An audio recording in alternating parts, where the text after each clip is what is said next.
여야는 산불 발생 지역을 찾아 피해 상황을 점검하고 대책 마련에 나섰습니다. 또 재난 등 예비비를 놓고 진실 공방을 벌였습니다. 우원식 국회의장도 산불로 피해를 입은 경북 의성을 방문해 이재민들을 위로하고 추경을 통해 피해 복구 지원에 나서겠다고 강조했습니다. 제10회 서해소연의 기념식에 참석한 여야 지도부는 영웅들의 희생을 추모하며 유가족을 위로했습니다. 여론의 심장을 저격하고 민심의 흐름을 날카롭게 꿰뚫어보는 여심 저격. 여야가 산불 피해 복구를 위한 추경 편성 문제로 공방을 벌였습니다. 논란이 된 재난 예비비 상태를 점검해보고 합의점을 찾기 위한 방안은 무엇인지 살펴봅니다.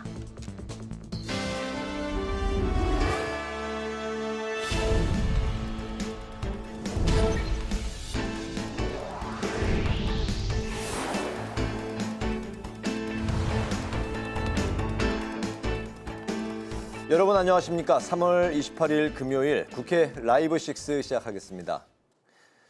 여야가 경상권 산불 피해 대책 마련에 총력을 기울이고 있는데요. 여야 지도부는 오늘도 산불 현장을 찾아 상황을 점검하고 이재민들을 위로했습니다. 여야는 재난 예비비를 두곤 공방을 벌였습니다. 김동길 기자가 보도합니다. 국민의힘은 경북 안동과 의성 산불 피해 현장을 찾았습니다. 권영세 비대위원장은 이재민 대피소를 찾아 봉사활동을 하며 이재민들의 손을 잡았고 산불 진화 작업 도중 순직한 고 박현우 기장 분향소를 조문할 예정입니다. 권 비대위원장은 피해 복구와 이재민 지원에 최선을 다하겠다고 강조했습니다. 특히 어르신들이 많은 것은 매우 안타깝습니다. 생활 지원뿐 아니라 의료, 심리 케어까지 세심한 관심이 필요한 상황입니다. 정부에서도 이 부분을 꼭 챙겨주실 것을 당부드립니다. 사흘째 산불 피해 현장을 찾은 더불어민주당 이재명 대표는 오늘은 경남 산불 현장 지휘소를 찾아 대응 상황을 점검하고 이재민들을 위로했습니다. 이 대표는 앞선 최고위 회의에선 정부 당국에 더 이상 인명피해가 발생하지 않도록 만전을 기해줄 것을 당부했습니다. 또 피해자들을 위한 주거 문제 해결 등 실질적인 지원이 이루어질 수 있도록 정책을 준비하겠다고 강조했습니다.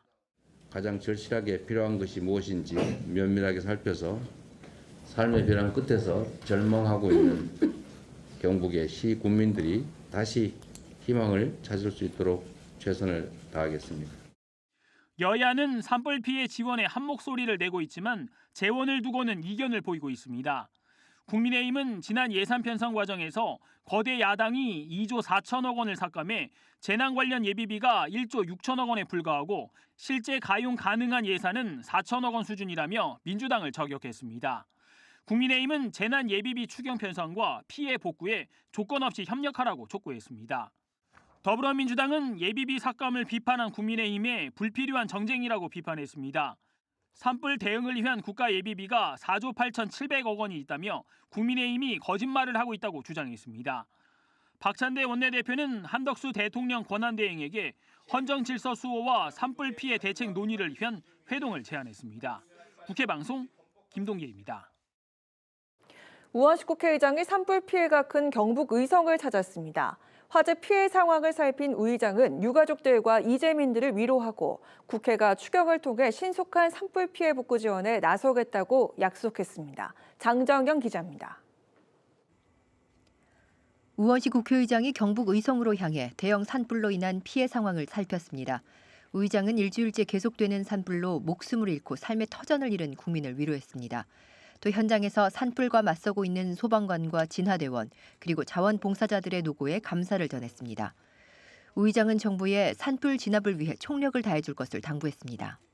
다 모아서 총력을 다해서 이 산불을 진화하고 신속하게 모든 폭력을 가동해 나가야 한다고 봅니다. 특히 목숨을 잃고 희생당하는 분이 더 이상 생기지 않도록 국회 역시 추경을 통해 신속한 화재 피해 복구를 지원하고 화재로 피해를 입은 분들이 빠르게 일상을 회복할 수 있도록 적극 뒷받침하겠다고 강조했습니다.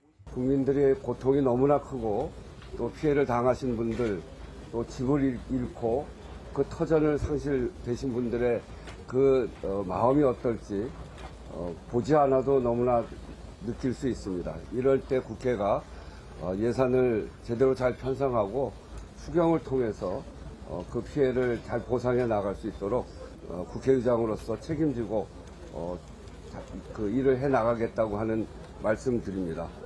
우 의장은 의성 산불 진화 작업 중 헬기 추락으로 순직한 고 박현우 기장 분향소로 향해 그의 숭고한 희생과 헌신을 기렸습니다. 이재민 대피소도 찾아간 우 의장은 한순간에 삶의 터전을 잃은 주민들의 손을 일일이 맞잡고 위로했습니다.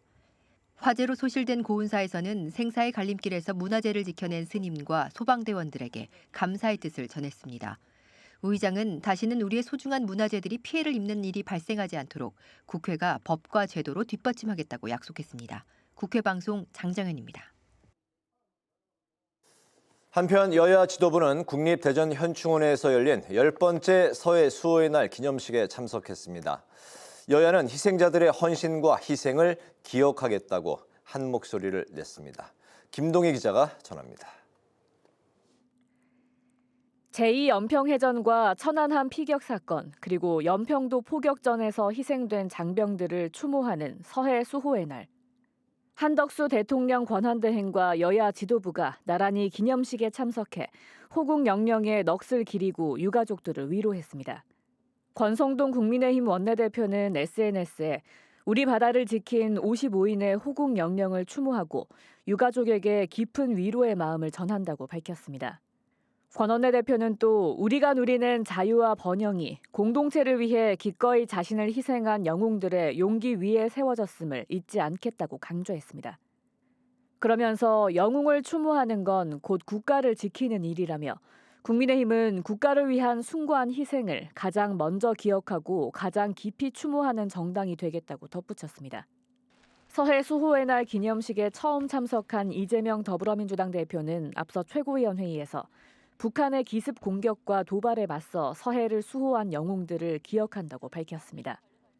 또 국민의 안전한 일상을 위해 목숨 바쳐 사망한 55인 용사와 장교들의 헌신이 있어 지금의 대한민국이 있다고 말했습니다. 이 대표는 또 안보 정책에서 특별한 희생에 특별한 보상이라는 원칙에 이견이 있을 수 없다며 국민의 생명을 위해 숭고한 희생을 감내한 유공자들이 합당한 대우를 받도록 민주당이 앞장서겠다고 밝혔습니다. 국회 방송 김동희입니다. 산불 피해 복구를 위해 다음 주 초 여야정 협의회와 고위 당정이 잇따라 열릴 것으로 보입니다. 국가적 재난으로 잠정 연기됐던 본회의가 언제 열릴지에도 관심이 모아지고 있습니다. 다음 주 국회 일정을 한규미 기자가 살펴봤습니다. 국민의힘과 더불어민주당이 산불 피해 지원과 추가 경정 예산 편성을 위해 여야정 협의회를 가동할 예정입니다.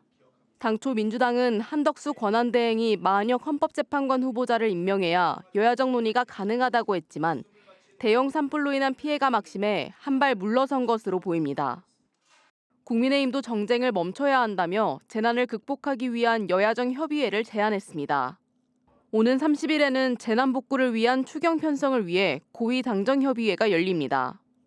어제 예정돼 있던 본회의는 산불 대응으로 미뤄지면서 다음 주 1일 혹은 2일에 열릴 가능성이 있습니다. 지난 21일 발의했던 최상목 부총리 탄핵안을 민주당이 어떻게 처리할 것인지가 본회의 개최를 좌우할 것으로 보입니다. 탄핵안이 보고되면 국회법에 따라 24시간 이후 72시간 이내에 표결해야 하기 때문에 본회의를 2번 열어야 합니다. 민주당 일각에선 시간 내 표결이 이뤄지지 않아 자동 폐기되는 상황을 막기 위해 탄핵안을 법사위로 회부하는 가능성도 거론되고 있습니다. 법제사법위원회를 통과한 민생법안들도 국회 본회의 처리를 앞두고 있습니다. 법사위는 지난 26일 30여 개 민생법안을 통과시켰습니다. 코로나19 예방접종 후 피해를 본 사람에 대한 보상과 지원책을 마련하도록 하는 특별법과 의대정원 조정 근거를 담은 의료인력 수급추계기구 구성법안, 그리고 대강법 개정안 등이 본회의에서 처리될 것으로 보입니다. 국회 방송 한규빈입니다.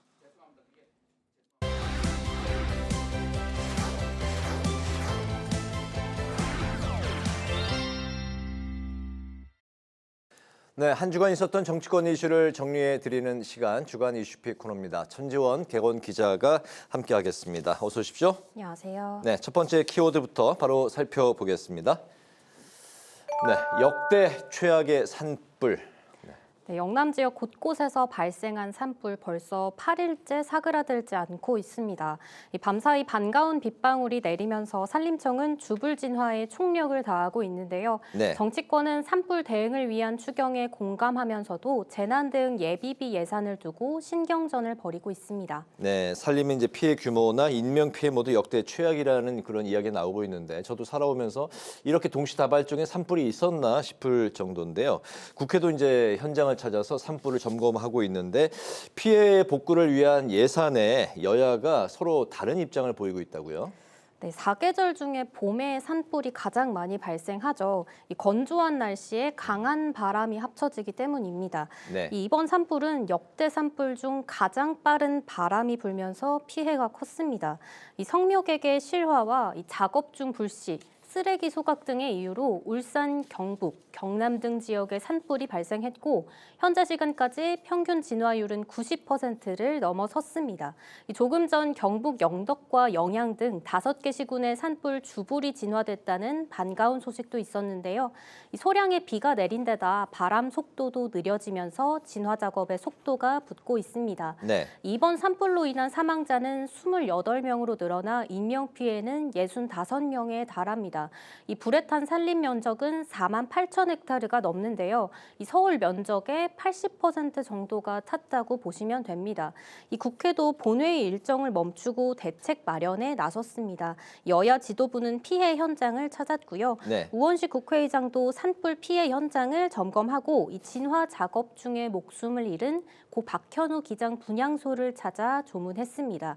이 우 의장은 국회가 제대로 예산을 편성하고 수경을 통해 피해 보상이 이루어지도록 책임지고 일하겠다고 말했습니다. 또 진화 후에는 근본적인 방지 대책을 마련해서 재난이 반복되지 않도록 하겠다고 약속했습니다. 네, 정치권에서 이제 피해를 복구하기 위한 지원 논의를 계속해서 이제 이어가고 있는데 방금 말씀하신 그 추경 문제에서도 또 입장이 갈리고 있다고요. 네, 앞서 리포트에서 보신 것처럼 이 산불 피해 복구를 위한 추경 편성을 놓고 여야는 갈등하고 있습니다. 네. 이 민주당은 정부 부처별 재난 대책비와 목적 예비비, 일반 예비비 등 4조 8,700억 원의 가용 자원이 있다고 주장을 합니다. 이재명 대표는 예산을 남겨놓고 쓰지도 않으면서 이 부족하다고 거짓말을 하고 있다고 비판했는데요. 이 목적 예비비의 집행률이 낮아 대규모 예산이 필요 없어 이 당초 정부 예산안에서 감액을 했다는 겁니다. 이 국민의힘은 민주당이 삭감한 예비비를 추경을 통해 복원해야 한다고 주장하고 있습니다. 특히 재난재해 대응을 위한 목적 예비비에서 실제 사용할 수 있는 예비비는 4천억 원도 되지 않는다며 이 예비비 복원을 추경 논의의 필수 조건으로 꼽고 있습니다. 또 부처별 재난대책비는 묶여있는 예산이 많아서 즉각적으로 활용할 수가 없고 이 목적 예비비 1조 6천억 원 중 1조 3천억 원이 무상교육으로 용처가 정해져 있다고 지적했습니다. 다만 여야 모두 역대 최악의 산불 피해라는 점에는 이견이 없는 만큼 이 조속한 시일 내에 국정협의회 등의 논의를 통해 의견을 모을 수 있을지 지켜봐야겠습니다. 네. 자, 두 번째 키워드부터 또 들어가 보도록 하겠습니다. 네, 뒤집힌 판단. 네, 이재명 민주당 대표의 공직선거법 위반 항소심이 지난 수요일에 있었죠. 이 결론은 무죄, 1심 판결이 뒤집히면서 이 네. 대표의 차기 대권 가도에 청신호가 켜졌다는 평가가 나옵니다. 네, 뭐 날개를 달았다는 평가도 나오고 있는데 어디까지 그 날개가 갈 수 있느냐도 정치권의 또 쟁점으로 부상하고 있는 상황인 것 같습니다. 1심과 2심에서 결과가 이제 완전히 정반대 뒤집히는 결과가 이제 나왔는데 재판부가 쟁점별로 좀 어떤 판단을 내렸는지 우리가 좀 정리를 한번 해보고 갈까요?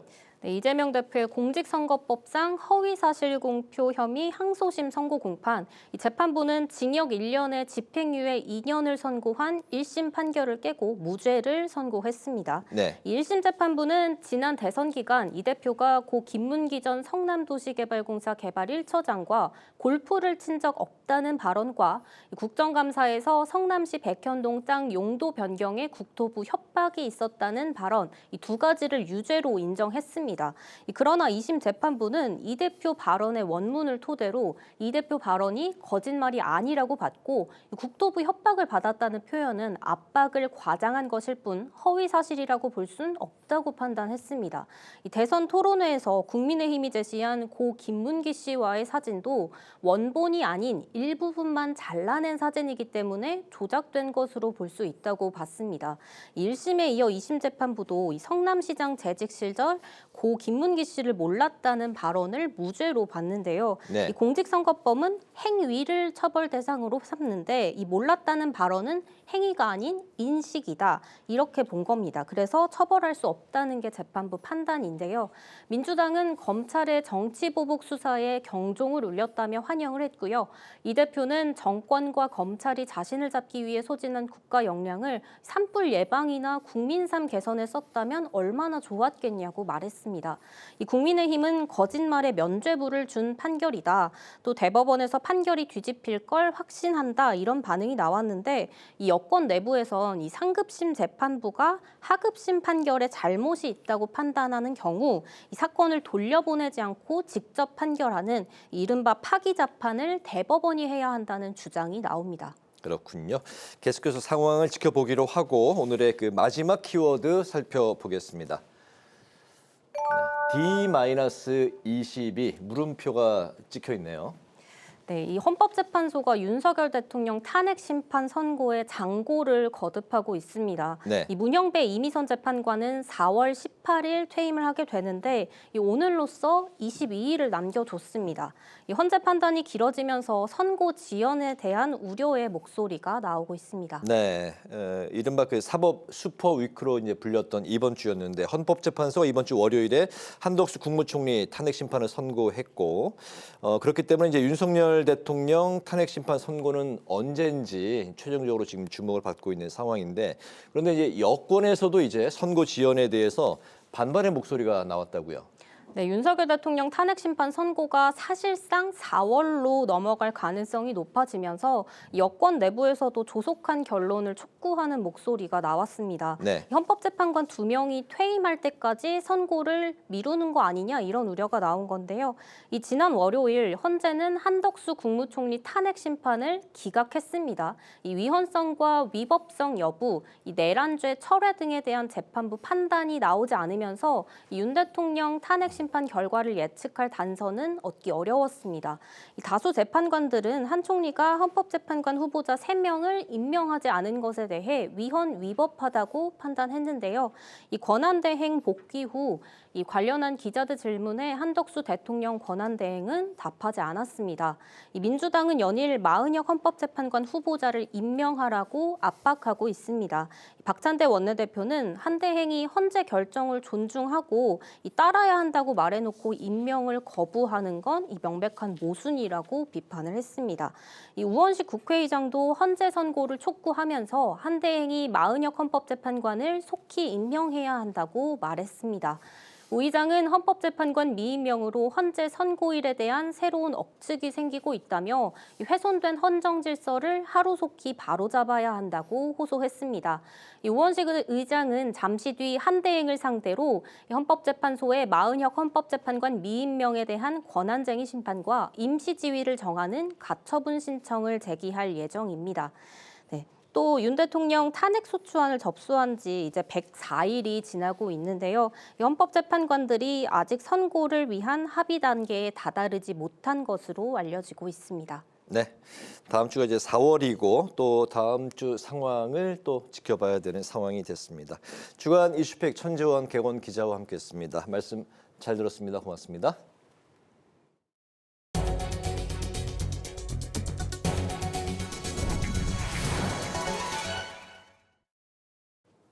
국민의힘이 민주노총을 향해 정치투쟁의 탈을 쓴 총파업을 멈추라고 촉구했습니다. 신도국 수석 대변인은 민노총이 이재명 대표 선거법 위반 2심 선고 바로 다음 날 대통령 파면과 헌재 규탄을 외치면서 정치 선동을 하고 있다고 비판했습니다. 특히 윤 대통령 선고 기일이 확정될 때까지 매주 총파업을 하겠다는 민노총의 선언은 사법부를 향한 협박이라고 강조하고 국민을 볼모로 삼는 정치 총파업은 더 이상 정당화될 수 없다고 지적을 했습니다. 민주당이 안창호 국가인권위원장의 사퇴를 촉구했습니다. 노종면 원내대변인은 인권위가 출범 이후 처음으로 세계 국가인권기구 연합의 특별심사를 받게 됐는데 안창호 위원장 등이 내란을 옹호해 인권위를 내란 옹호위원회로 전락시킨 결과라고 주장을 했습니다. 민주당은 또 안 위원장을 비롯한 여러 위원들이 특정 매체들을 공개적으로 비난하고 폭동, 선동과 막말에 서슴지 않는 등 인권위에 있을 자격이 없다고 비판했습니다. 부산교육감과 구로구청장 그리고 아산시장 등 전국 23곳에서 4.2 재보궐선거 사전투표가 실시됐습니다. 사전투표는 내일 오후 6시까지 진행되며 투표 시 주민등록증과 여권, 운전면허증 등을 소지해야 합니다. 지난해 비상계엄 사태 이후 시행되는 첫 전국 단위 선거인 4.2 재보선은 탄핵 정국 속 민심의 향방을 가늠해 볼 수 있어서 주목을 받고 있습니다. 서울고등법원이 2심에서 무죄가 선고된 이재명 더불어민주당 대표의 공직선거법 위반 혐의 사건에 대한 소송 기록을 대법원에 접수했습니다. 서울고법은 검찰이 상고한 지 하루 만에 그리고 2심 판결이 선고된 지 이틀 만에 소송 기록 접수를 마쳤습니다. 3년 가까이 이어진 이 대표의 공직선거법 위반 사건은 이제 최종적으로 대법원의 판단을 받게 됐습니다.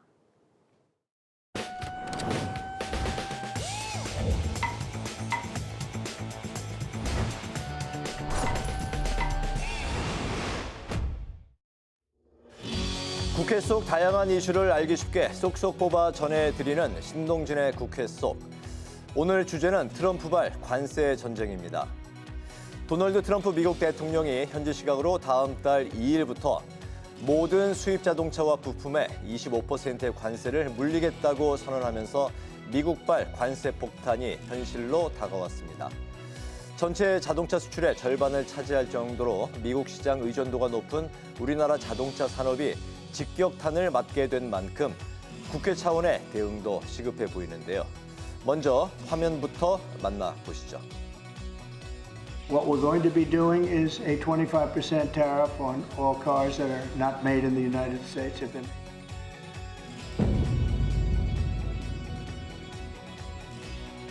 think we got them right, but this one we will definitely get right. Mike Johnson, our great. All of these efforts will accelerate the localization of our supply chain in the U.S., expand our operations, and grow our American workforce. This investment is a clear demonstration that tariffs very strongly work, and I hope other things also, but the tariffs are bringing them in at levels that have not been witnessed.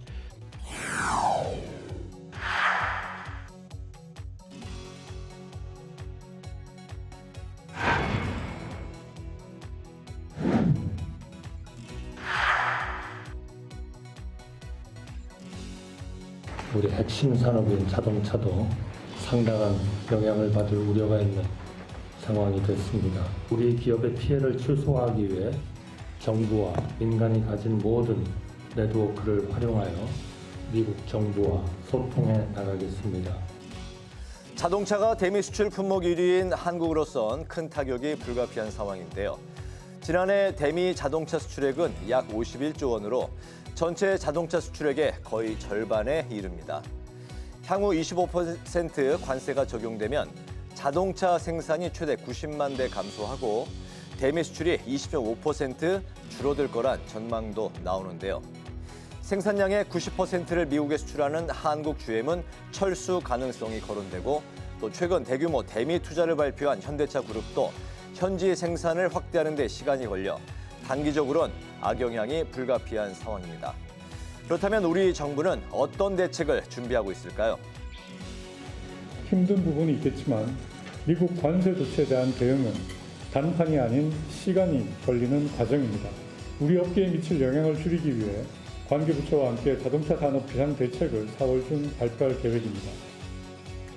여야 정치권 역시 국회 토론회에서 관세 문제와 관련된 논의가 이어지고 있는가 하면 정쟁을 멈추고 관세 대응에 머리를 맞대자는 목소리가 나오고 있습니다. 미국발 관세 정책을 어떻게 대응하는지에 따라 우리가 겪을 경제 위기의 여파가 달라질 것입니다. 여야가 합심해서 대응해도 모자랄 판입니다. 다음 주로 예정되어 있는 미국 트럼프 정부의 슈퍼 관세 대의 결과에 따라 원화 가치 추가 하락 가능성도 예상되고 있습니다. 한국 경제의 골든타임이 지나고 있습니다. 가장 중요한 것은 정치적 불확실성을 신속히 제거하는 것입니다. 자동차 관세 부과가 당장 다음 주로 다가온 만큼 정부와 기업이 원팀이 돼 대응 활로를 찾고 여야 정치권 또한 의원 외교 등 초당적인 협력이 절실해 보입니다. 지금까지 신동진의 국회 속이었습니다.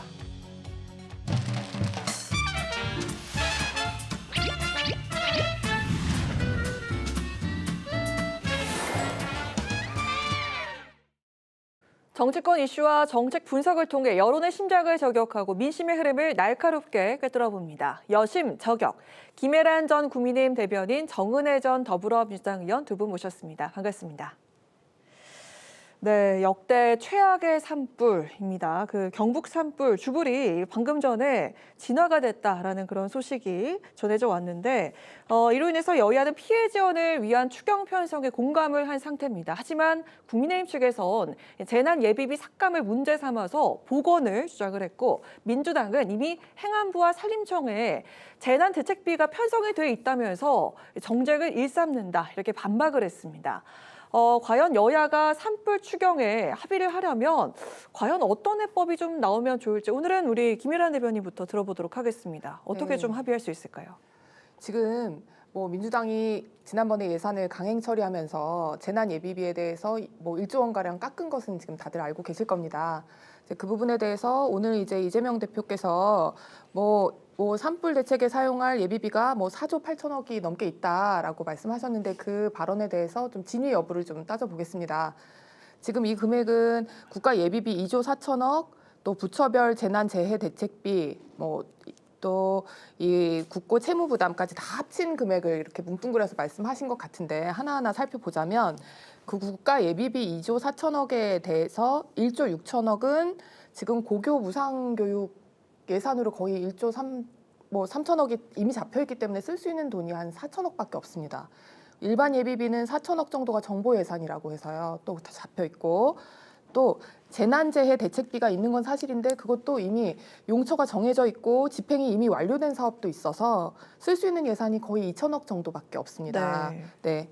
그리고 국고 채무 부담까지 이제 빚을 려서 할 수 있지 않냐, 나중에 갚을 수 있지 않냐라고 말하는데 그 부분은 또 이 용도가 시설 복구에만 쓸 수 있고 피해 주민들을 위해서 보상금이나 생계비로는 지출을 못하게 되어 있습니다. 네. 그렇기 때문에 지금 4조 얼마를 이야기하지만 실제로 쓸 수 있는 돈이 굉장히 극히 한정되어 있어서 지금 예비비를 복원하는 것 말고는 길이 없습니다. 그렇기 때문에 이런 때를 위해서 지금 원래 책정되어 있었던 그 예비비 그거 이제 강행으로 그렇게 단독으로 이제 깎았던 부분에 대해서 국민들한테 좀 사죄를 하고 네, 잘못을 인정을 하고 지금 빨리 지금 재난에 대처하는 것이 훨씬 더 중요하기 때문에 그런 대처가 필요하다고 생각합니다. 지난번에 깎았었던 예비비 다시 복원을 하고 사과를 해야 한다 이런 주장이거든요. 이거 충분한 건 맞습니까? 지금 국민의 아픔을 저는 정쟁으로 삼고 있다고 생각을 합니다. 오늘 물론 불이 많이 꺼졌다고 저도 기사를 봤는데요. 여의도 면적의 156배의 면적에 다다라는 그런 땅이 다 타게 됐고 산불 확산 속도가 거의 8.2km로 거의 우리가 달려가는 것보다 더 빠른 속도로 산불이 지금 발생을 했습니다. 그리고 지금 전북 지역에서도 또 다른 산불이 발생을 했고요. 지금 산불이 이 봄철에 가뭄에 얼마나 더 확산이 될지 알지 못하는 상황입니다. 이 당시에 지금 너희가 예산을 깎았냐, 우리가 예산을 깎았냐 이런 것을 논의하기보다는 정쟁을 삼지 않고 지금 빨리 추경할 수 있는 부분은 우원식 의장님께서도 추경을 하겠다고 하셨으니 그 부분은 여야가 협력을 하고요.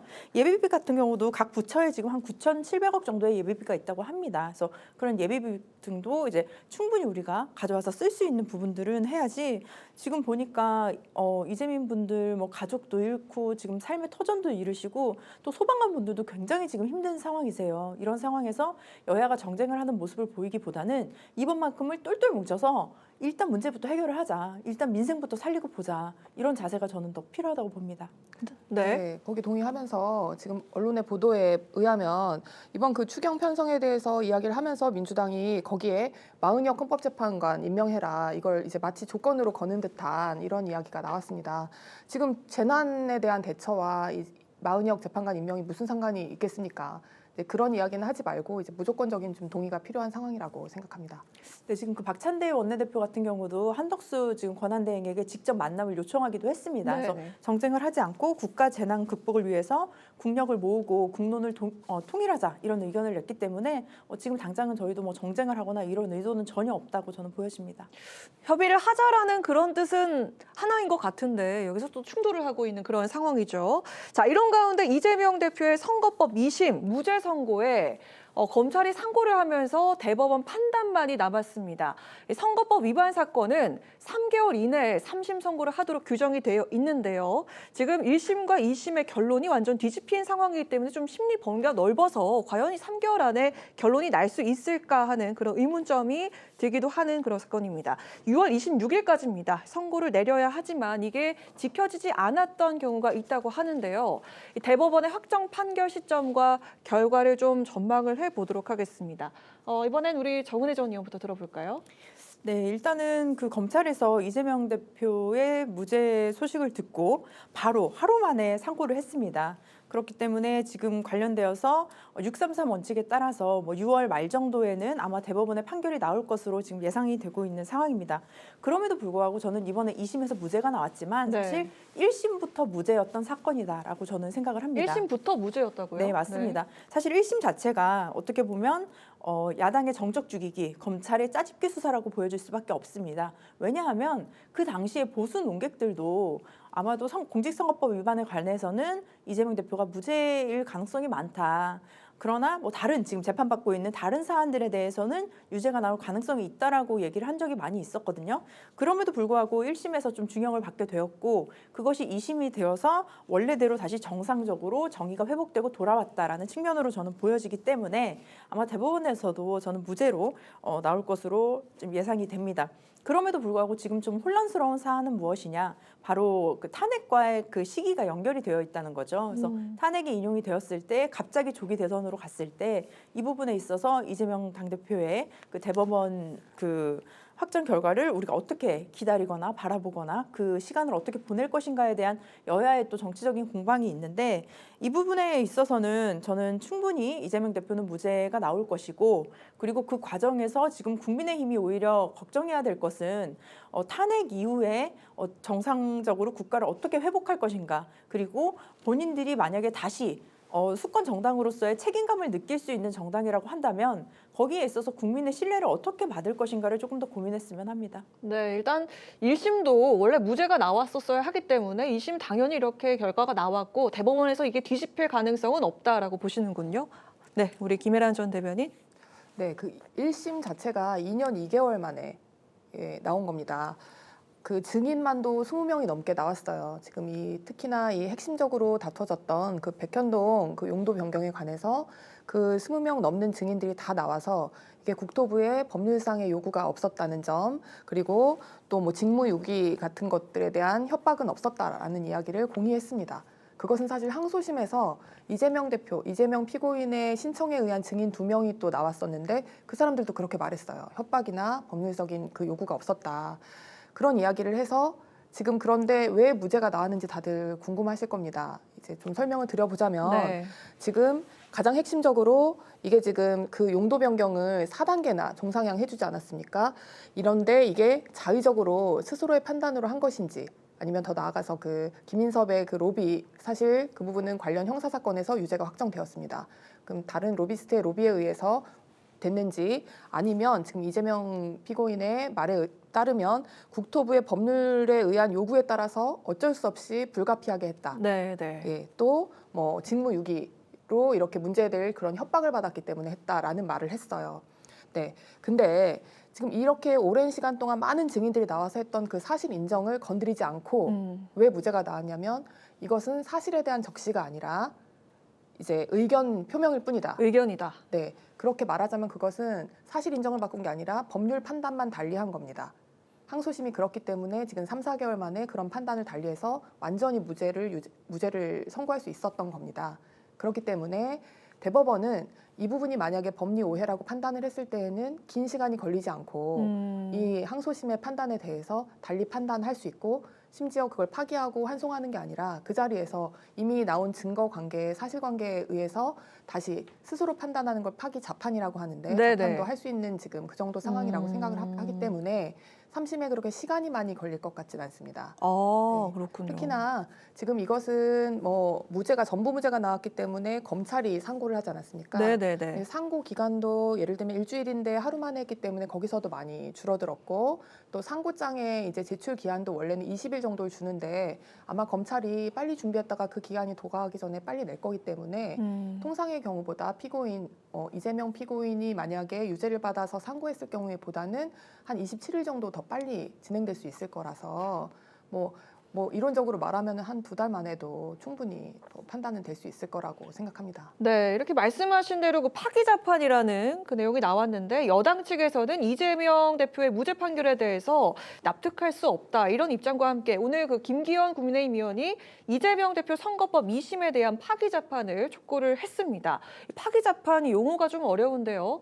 대법원이 원심을 파기하고 직접 판결하는 것을 뜻한다고 합니다. 민주당 측에서는 이 여당이 사법부 공격하고 있다. 여당 측에서 사법부를 공격을 하는 것이고 이에 대해서 좀 자중하고 결과에 승복을 할 것을 또 요청하기도 했는데 지금 여야의 반응이 좀 또 제각각입니다. 이에 대해서 이번엔 김일환 전 대변인부터 좀 이야기 들어보도록 하겠습니다. 파기자판을 이제 파기 환송이 원칙입니다. 원래는 이제 파기를 했다는 거는 지금 2심이 판결이 잘못됐다라고 대법원에서 만약에 판단을 한다면 그 원심의 판결을 파기하고 이제 법원으로 2급 그 고등법원으로 다시 돌려보내요. 그러면 다시 2심 법원이 판단을 하는 겁니다. 지금 이 파기 자판의 기준이 충분하다고 생각을 하시는 건가요? 근데 파기 환송이 대부분이고 자판하는 경우는 스스로 하는 경우는 이제 한 5% 미만이긴 한데 확률적으로는 이미 새로운 증거가 나올 게 없고 사실 인정이 다 돼 있는 상태에서 뭐 일부 법리 오해나 이런 것들, 그러니까 제가 보기에는 이런 대표적인 지금 이 사건의 경우에는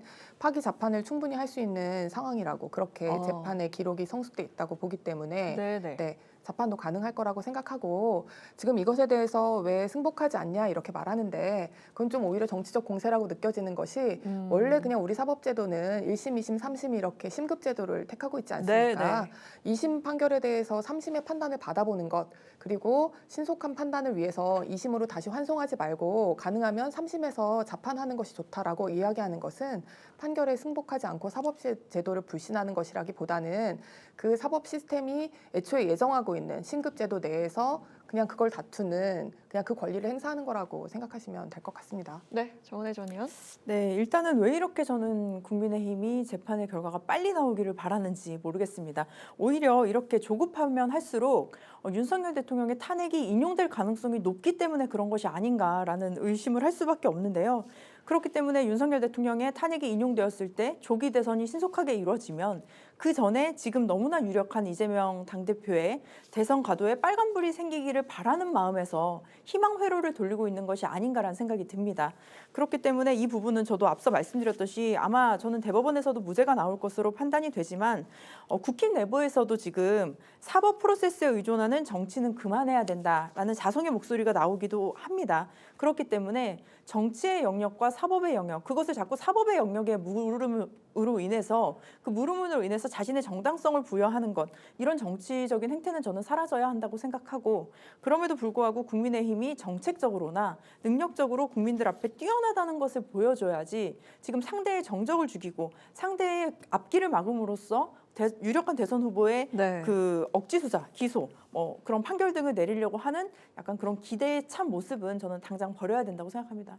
네. 한편 헌재는 오늘도 윤 대통령 탄핵 심판 선고일을 공지하지 않았습니다. 문영배 이미선 헌법재판관이 다음 달 18일에 퇴임을 하게 되죠. 그렇게 되면 헌재는 6인 체제가 되게 되는데요. 이 경우에 선고를 강행하게 되면 정당성 논란에 휘말릴 수도 있게 됩니다. 그 전에 과연 결론이 나올 수 있을지 일단은 다음 달 4일이나 11일이 좀 유력해 보이는데 윤 대통령 선고일과 결과 저희가 지금 몇 주째 예측을 하고 있습니다만은 이번에도 또 예측을 해볼 수밖에 없게 됐습니다. 과연 어떻게 좀 결과와 일정을 전망하시는지 들어보도록 하겠습니다. 네, 4월로 넘어가게 됐습니다. 네. 사실 우리 모두에게 심리적 마지노선은 4월 18일이었죠. 왜냐하면 그때 이제 문영배 이미선 재판관 두 분이 이제 임기가 만료가 되기 때문에 그렇게 되면 이제 6명 체제가 되기 때문에 그 전에는 반드시 선고가 나야 된다고 다들 생각을 하고 있었습니다. 네. 그렇기 때문에 그 기간이 넘어가서 재판관 6인 체제가 되는 그런 헌법재판소의 사실 그 붕괴 상태는 상상하기가 힘든데요. 지금 심판에 관여한 재판관이 전부 서명 날인을 해야 그 심판을 할 수가 있습니다. 네. 단 한 명이라도 거기에 합의하지 못하면 사실 선고일을 잡지를 못하는 상황인 거예요. 그래서 지금 뭐 이걸 좀 기다려보고 예를 들어서 이재명 대표의 그 3심 대법원 판결이 나올 때까지는 좀 기다려봐야지 않나라는 생각을 하는 재판관이 한 명이라도 있다면 사실은 4월 18일이 넘길 우려가 있습니다. 네. 근데 만약에 그럴 경우에는 사실은 뭐 민주당 측에서는 마은혁 재판관을 지금 임명하라고 할 것이고 또 4월 18일 이후에는 대통령 몫의 재판관 2명을 임명할 수 있게 되기 때문에 사실은 대통령 직무대행이 대통령 몫의 재판관 2명을 임명하려고 할 것 같습니다. 한덕수 대행이 지금으로선 임명을 하게 되는 그렇죠. 상황이잖아요. 임명권자죠. 네. 그랬을 때 올 수 있는 사실 극한의 그 여야 대립이 정말 두려울 정도인데요. 네. 그래서 지금 만약에 그렇게 됐을 때 민주당이 지금까지 했던 것처럼 대행을 탄핵하고 또 탄핵하고 이런 식으로 이제 그 본인들의 뜻에 맞는 마은혁 재판관은 임명하고 예를 들면 대통령 몫의 2명은 임명하지 말아라 이런 취지로 본인들이 원하는 대로 되지 않는다고 국무위원들을 차례로 만약에 탄핵하는 일이 생긴다면 그럼 또 국무회의는 11명 이하가 되면은 뭐 국무회의도 붕괴되는 일이 생기는 겁니다. 네, 그런 파탄에는 이르지 않도록 저는 이제 4월 18일 전에는 헌법 질서를 유지하기 위한 판단을 해주셔야 된다고 생각합니다. 네, 우리 정은혜 전님. 네, 이제 다음 주가 또 4월 2일 또 재보궐선거가 있습니다. 그래서 수요일에는 아마 쉽지 않을 것이고, 근데 또 금요일에 4월 4일에 하게 된다면 또 수요일쯤 발표를 해야 되거든요. 그 선거 기일을 언급을 해야 되는데 그걸 또 수요일에 할 수 있을까? 그래서 저는 사실 좀 불안한 게 4월 4일을 좀 예상을 해보지만 4월 4일도 쉽진 않겠다. 그렇다면 4월 11일이 유력한데 왜냐하면 4월 18일이 금요일이고 18일에 2명의 헌법재판관이 퇴임을 하지만 사실 퇴임 날 뭐 그걸 저는 결정을 내릴 수는 없을 것 같고요. 지난 박근혜 대통령 탄핵 때도 그 이정미 소장 권한대행이 퇴임을 3일 앞둔 3월 10일에 탄핵이 결정이 되기도 했습니다. 그렇기 때문에 늦어도 4월 18일 전에는 해야 할 것이고 그렇다면 예상할 수 있는 게 4월 4일 금요일, 4월 11일 금요일 아니면 사실은 최악의 경우는 4월 18일이 있는 그 주의 수요일이라든지 그 정도가 예상이 가능할 것 같은데 가장 큰 것은 지금 윤석열 대통령이 탄핵이 지금 추진되고 있는지 벌써 100일이 넘었습니다. 국민들은 기다리다가 지치고 경제적인 혼란도 크고 또 불확실성도 너무나 큰 이런 상황에서 헌재는 정말 국민을 위한 결정을 해야 할 것이고 그렇기 때문에 조속한 내란 종식을 위해서도 국민의 삶이 회복할 수 있게 하기 위해서도 신속한 판단을 내리는 것이 저는 옳다고 봅니다. 네, 자 여기서의 변수가 하나 있습니다. 그 마은혁 후보자를 임명하느냐 마느냐 하는 그런 문제가 될 텐데 오늘 민주당은 한덕수 대행에게 마은혁 후보자를 이번 주까지 임명하라고 압박을 했습니다. 마은혁 임명 거부 자체가 내란행위라면서 헌법재판소를 구인 완전체로 만들어야 한다라고 강조를 했는데요. 야당이 재탄핵을 검토하는 상황인데도 침묵을 하고 있는 한 권한대행이 과연 어떤 결단을 내려야 할지 두 분의 생각을 좀 들어보도록 하겠습니다. 우리 정은혜 전 의원. 네, 지금 그 마은혁 후보자에 대한 국회 의결을 한 것이 벌써 석 달이나 지났습니다. 그리고 헌법재판소에서는 2월 27일에 마은혁 후보자를 임명하지 않은 것이 위헌이라고 8대 0으로 전원일치 결정을 내린 사건입니다. 그렇다면 한덕수 권한대행이 저는 그 주저할 필요가 없다. 사실 이게 뭐 며칠이 걸리는 문제도 아니고 정말 한 1분이면 본인이 결정을 할 수 있는 문제를 왜 이렇게 끌고 있느냐. 지금 우원식 국회의장 같은 경우도 오늘 그 마은혁 헌법재판소 재판관을 그 임명하지 않는 것에 대해서 임시지위를 정하는 가처분 신청을 제기하겠다고 헌법재판소에 금요일 20시에 접수 예정이라고 합니다. 오늘 저녁 8시에 접수를 하겠다라는 거죠. 네, 그만큼 우원식 국회의장도 정당을 떠나서 이것은 대한민국이 더 이상 이렇게 혼란스럽고 불안정한 상태로 가면 안 된다는 그 최종 결정을 내리신 것 같은데요. 특히 민주당 같은 경우도 오늘 그 초선 의원들이 30일까지 마은혁 후보자를 임명하지 않으면 또 한덕수 권한대행의 뭐 재탄핵 절차에 들어가겠다라는 이런 좀 그런 요구까지 지금 한 상황인데 이것을 우리가 뭐 정치적인 논란으로 볼 것이 아니라 대한민국의 정상 운영 그리고 국회가 적법하게 선출한 마 후보자에 대한 임명 그리고 그 위헌 요소가 있는 분명 그런 측면을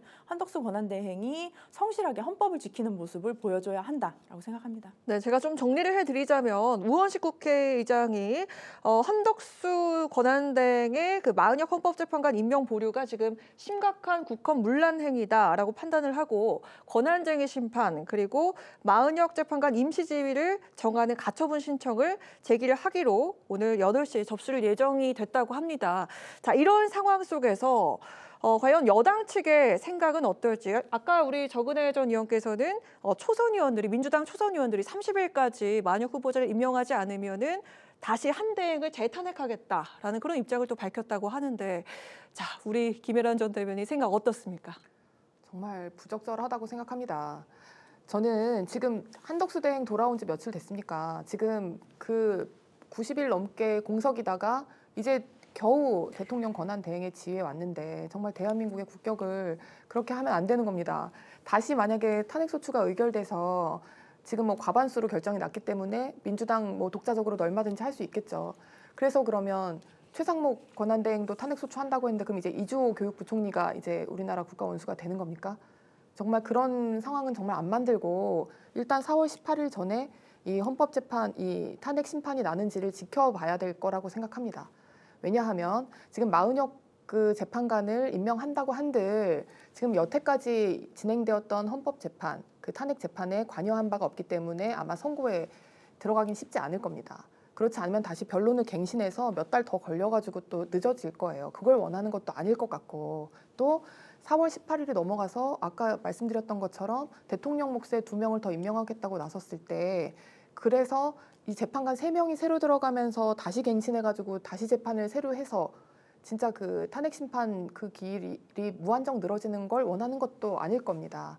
그런데 이렇게 마은혁 재판관의 임명을 강요하면서 한덕수 권한대행을 다시 한번 탄핵하겠다, 재탄핵, 뭐 안 하는 게 내란행위 이런 식의 정치 공세를 하는 게 저는 진짜 이게 국정의 그 안정을 위해서 정말 좋은 건지 제가 정말 심각하게 의문을 표합니다, 진짜. 네, 반론을 좀 들어볼까요? 네, 그 마 후보 같은 경우는 국회에서 정당하게 그 절차에 의해서 추천된 후보자입니다. 그렇기 때문에 권한대행이 임명을 하지 않을 이유가 전혀 없습니다.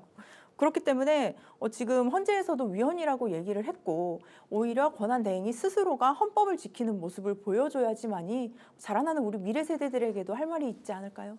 네, 알겠습니다. 이제 그 취지는 사실은 모르는 바가 아닙니다. 하지만 그 빌미로 해서 지금 전체 흐름에 맞지 않게 또 다른 정쟁거리만 자꾸 생기지 않습니까? 지금 이 상황에서 그 지금 국무총리, 대통령 권한대행이 다시 한번 탄핵되는 일이 생긴다면 그게 어떤 결과가 나올지 좀 예상을 했으면 좋겠습니다. 네, 그렇지 않기 위해서 저는 마 후보자의 임명을 한덕수 권한대행이 좀 신중하게 정말 1분이면 됩니다. 네. 꼭 임명하시길 바랍니다. 네, 알겠습니다. 오늘 여심저격은 이렇게 마무리를 좀 해볼까 합니다. 지금까지 김혜란 전 국민의힘 대변인, 정은혜 전 더불어민주당 의원과 함께한 여심저격 시간이었습니다. 두 분 오늘도 고맙습니다. 네, 오늘 국회 라이브 6 여기까지입니다. 시청해주신 여러분 고맙습니다. 편안한 주말 보내십시오.